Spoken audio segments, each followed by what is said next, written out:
Sabi nga ng isang magaling na manunulat, the beginning of anxiety is the death of faith. The beginning of faith is the death of anxiety. Pag kayo'y nangangamba, natatakot, ibig sabihin wala kayong pananampalataya.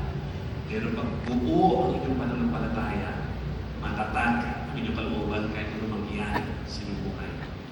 Paliwanag nga natin ito. Kasi kinakailangan mamili tayo. Hindi natin tingnan ang Ebanghelyo ayon sa nabasa natin natin sa paglakoy. Tingnan natin ito ang sinisimbolo dito sa ating buhay. Meron isang lalaki, bata, ang lakas-lakas ng ulan, ang lamig-lamig ng hama. Alas 6:30 ng umaga. Alas 6 pag linggo, di ba? Alas 6 ng umaga ang misa. Magsisimba ba ako o matutulog na lang muna? Anong pipiliin kaya ng batang lalaki?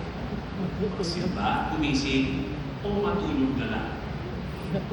Pero isang babaeng dalaga, 20 anyos na nalaman niyang nagdadalang tao siya. Ano na lang ang sasabihin ng kanyang mga magulang, kanyang mga kapitbahay, kanyang mga kaibigan, at kanyang mga kilala. Pero meron nagulong sa kanya, so tayo dyan. Ilagad mo. Ano kaya ang naging desisyon mo ba? Ilalagad niya yung bata o pananatili niya pangangatawanan yung pagkakamaling nagawa niya dahil wala